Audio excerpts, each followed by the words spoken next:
Welcome back, community, to Welcome our back. channel, Yes. Beyond Legacy. Um, Having just impactful conversations, fun, simple Yes. conversation Simple around your legacy. to get you to think. Think. Think, Think. think, and think. Well, Yes. I'm John Treese Wells, And I'm Erica Fernandez. and we are just excited to have this conversation today. Yes. It's going to be a good one. It is Hope going you're to be a looking good forward one. to it. It's been an exciting season so far. It has been. It has been. And so, at the recording of this season, we're getting into Financial Literacy Month, Yeah, right? we are. April is Financial Literacy Month. It is. And so, with us both being financial professionals, Yes. licensed, Yes. We I, are. I just want to kind of go back into how our financial education began. I mean, just from young, what your parents taught you, to now what you're learning and have learned and changing and shifting. Right. I just remember, I mean, my parents were young when they had me first and my brother. And going back, you know, they were in their 20s, and so they were still kind of developing and growing and thinking about their upbringing. It wasn't in an environment that you just think financial wealth or financial literacy or financial Right. education. So I Yeah. knew they had to learn a lot as they grew. Yeah, I think learning, but actually telling us what they learned. So they may, I think even for me, I grew up in the rural South, like I said, where we didn't really get taught finances. We just watched finance happen. Okay. So either you were eating a certain level of food that you didn't think about till you're older. Right. You were living in a certain level of neighborhood or home or apartment or whatever. You didn't really think finances associated with that. But what happened was you may be living different now and saying, man, we didn't worry about money then. We weren't being taught money. We just saw money happen. It was spent. We got fed, and we were younger. And now, looking at that, there's a lot I didn't learn. There's a lot I witnessed with my mother. One of the stories I really witnessed is my mother went to school, and like some of you probably went to school, got a school loan. And we had moved to California already. But I remember one of my jobs or one of my chores was helping write out the bills. And I just remember writing out that check for that loan, that student loan she had. And I'll be like, I don't ever want a student loan because we had to write it out every month and it was coming out of what we did. And so, like I said, I don't think I was taught at a young age about finances. I just witnessed finance. It's funny you say that. First thing, you were writing out checks. Who writes out checks? Because your mama said so. Write that check out, girl. I was like, okay. I wonder how many kids really know how to write a check today. You don't have to. No, you don't have to, Because yeah. everything's online, but even just writing checks. But that reminds me, because, we grew up, well, I started my childhood in the ghetto southeast of San Diego, California. And we had a small house, but like you said, I never felt like we went without, right? I never felt like we didn't Right. have enough. Christmas and birthdays were always fun. My mom, I always say my mom always did miracles during those times because she would just And make every it parent seem- probably did. Yeah, like it was just everything. But I remember I always knew when money was tight based on what we can order at McDonald's. So No if my fries mom- today. Right, if my mom says dollar menu, I was like, okay, money is tight. She goes, oh, order what you want. Okay, we doing good. Like, so based off of that, I was like, okay, so that's kind of like how I associated money based off of the things we were able to do or not do. Even just vacations and trips and just things that we did. Yeah, I don't think I got to witness it in that way. My mother had moved from Louisiana, came to California with 5 children. And so we had chores and everybody to do. And one of the things too is my mother worked 2 jobs. And so one of our things had to do, we had to make her lunch.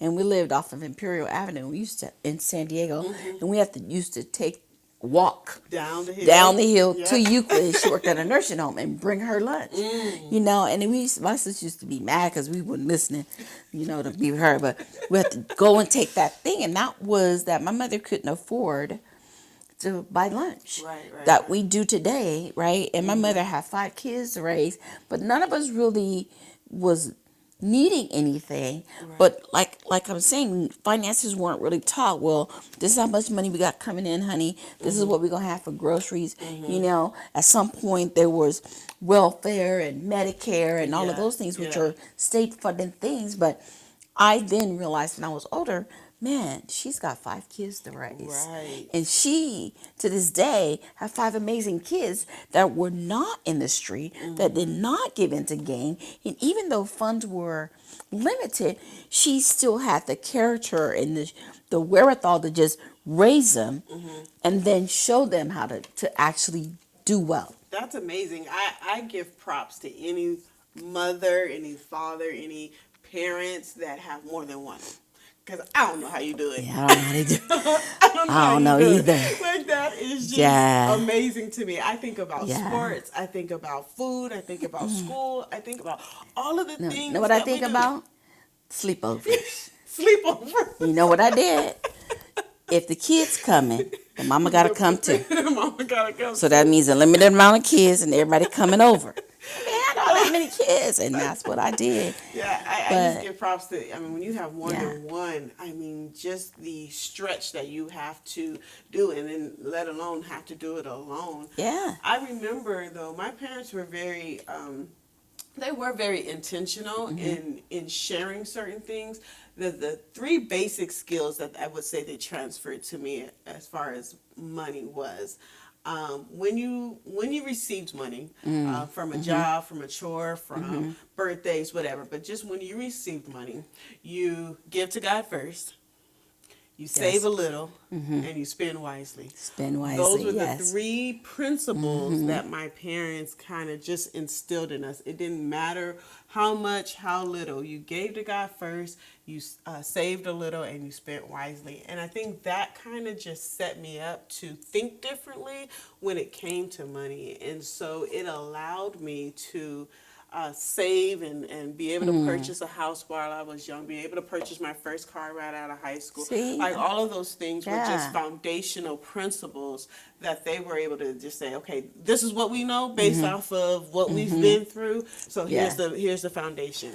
Yeah, I think those principles of teaching your children about money when they're younger does carry forward, and so they learn either two things, and they're either going to do exactly like you did or do the very opposite. Opposite. Right? If you were frugal, they would say, Yeah. I'm not going to want for nothing because I Right. want all of these Right, things. If you right, didn't right. have name brands, they probably are now into name brands. And I didn't raise my own child into name brands at all. Because we didn't get raised in the name brands, and it wasn't about the name brand. It's, you have decent clothes on and you're dressed and everything. I went to Catholic school, so I knew my mother was paying money to go to Catholic school, but Yeah. not even thinking about money. That was a cost, right? We had to buy uniforms, and then there's other things you have to do. Go to this place to get those used uniforms because we couldn't get the new uniform, And so she was frugal, but she really managed 5 kids, and really back then too they also had those summer programs where you Oh, can yeah. go Yeah. and get that summer job. Yeah. But she made sure you got a job, some of that money coming to take care of the house too. Okay. That ain't just for you. Right. You need to help with this and this. But those principles and that mindset of thinking thriftily, thinking about how money affects the household, thinking about what you buy, what you eat, all those things became just things we did and not things we taught. Right. So let me ask you this question then. Why do you think in certain households and the talk of money is such a difficult conversation? And not even just like me watching my parents, but sitting down at the table and, Yes. and talking about a budget or a plan for what the money is, or setting some goals and saving towards those goals, and doing those types of conversations that allow the children to really be set up for success so that they're just not out here getting high school, getting a job, and just spending their money on whatever, or going to college and finding that first credit card and racking up, debt after debt after debt, and not being able to manage. Well, I think some of that is, I think this thing of not necessarily a poverty mindset, but now that I got mine, I don't need you to know what's happening over here. I'm good. And all people want to do is be in your pocket. All they want to do is what's your business. And so it becomes this cultural thing of, don't be in my business. And that's the thing. People like it, but you are struggling. You don't know. Just like I heard it said today, just like watches change, the software change, financial strategies and things change over time because we learn. And so listening and sitting down and learning is something we need to be open to, because then you leverage someone else's education to actually benefit you, move you further. But I think it's just been one of those protective things. It's mine. You don't get to tell me what to do. I work hard for my money. I want to do what I want to do. But yet we see you in your older age and you can't survive, and your kids having to take care of you because we're not managing it and we're not talking about it. It's not a regular conversation. Yet it should be a regular conversation. I think it's also difficult because, pride also plays a part into that, right? Pretty I much. don't want to be seen as less than. I don't want to be seen as struggling. I just want to live for the day, or whatever the excuse you tell yourself, whatever the reasoning you decide. I work to for tell mine. I yourself, don't want my kids to have none of my. They need to work for their own, and it just doesn't it doesn't make sense. And so, we have to begin to break down that pride and really research what it means to financially live well, right? Not even if you're making a good income and a salary and you have a beautiful home and you have good cars and your kids are doing whatever, but how are we setting up for the next thing, right? Well, what are we saving for? Well, we are beyond legacy. Yeah. Are you, and what you're doing and what your knowledge, is that going beyond your legacy? Yeah. Is that? And so that's where we have to really start to think. Stop thinking so selfishly and start thinking selflessly about the next generation. That's your lineage. What are you doing? What are you saying? What are you teaching them? How will they carry it forward? So you yourself worked hard, got a home, funded it for 30 years, but then you're not teaching your children. And so then the first thing they want to do is, I want to live in the house, I'm going to sell it. But you worked 30 years and it's all pristine and you had all these things in it. And you didn't teach your kids how to manage that through to the next generation. And that's what we have to get away from. That's the selfishness. Yeah. We all learn. We didn't learn, finances then, but are we open to learning it now? Right. It's a mindset shift. It's a thinking about the future. It's thinking about the generations and your grandchildren and all this, what you want them, and will you want them to remember your name, all of those things. And so changing the mindset of, this is mine, I work for it. Oh, I'm working for it, but I want it to be utilized and actually for the future. The word that comes to mind, and it's so funny because I was just having this conversation, is sacrifice. It is a sacrifice to truly manage, budget, save, think about the future, think about the future other generations, people, think about other people, think about the ultimate goal. We talk about having a community for our families, right, where we all can have houses and maybe live on the same property and land. And what does it take to get to those things? Guess what? It takes sacrifice. It takes sacrifice. It takes saying no to some things, or moving into some places, or starting at the bottom and working your way up. Like doing without this so that you can have this later. Thinking what does Samar tell you? A need versus a want? A need versus a want. I was like, she was like, is that a need or is that a want? The girl. No, but okay, it's so true. and you had to rethink when she said that. Stop me in my tracks about what I wanted to do. You go and realize, was that a need or is it a want? And it was pretty much a want. It wasn't a need. I have to admit that, Yeah. but for such a young adult to come and address me and say that, Yeah. and that's the other part. You got to be okay being confronted about it, Yeah. and be open to say, let me assess, let me see. Do I think I know enough? Because believe me, there's always something to learn, Yeah. and I learned in that moment that I needed to assess Yeah. what I was getting ready to do, the transaction I was getting ready to make. Is that a need or is that a want? And that's where we have to be open to A that. lot of the transactions that we make are wants and not necessarily Truly. needs. Because Truly. I agree. There will be things that I want. I want a lot. I want a lot. I got things on my Right. list that I'd be like, I need, I want. And I put them in the need category. But when you stop, When you stop and think assess about it, okay, yeah. do I really want to spend this dollar on this thing when I could spend this dollar on that thing? Or I could be saving this over here. And those are the things Yeah. that you have to adjust. And the education that's not available in schools today. Oh, yeah. Right? That's not really being teaching our children about finances and how to, even since they don't write checks anymore, they don't even know how to sign their names. Oh, no. And so how do you write out a check? Signature. Well, how do you Yeah. sign your name?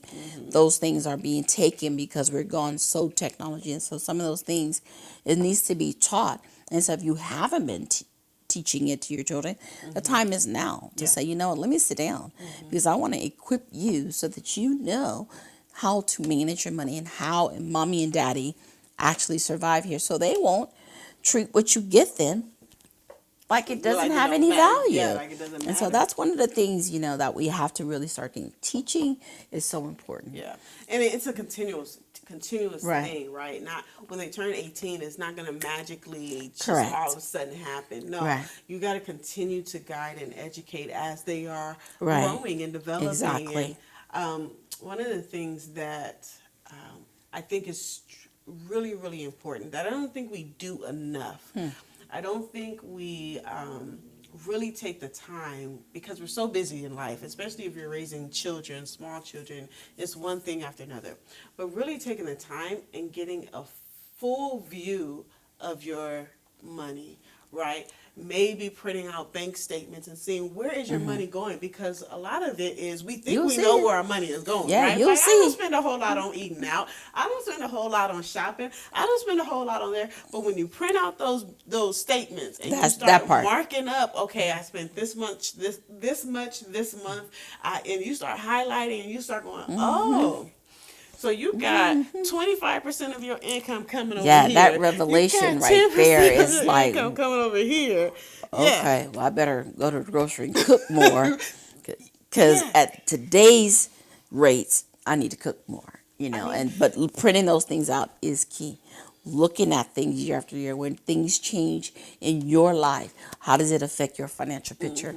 And so those are the things that really people need to start Yeah. thinking and doing and understanding. I think that's the start of it all. That's the start of the understanding is really knowing your financial picture. Yeah. In a whole, right? Like understanding how much you have coming in and how much expense you have going out. Yes. And what is Delta.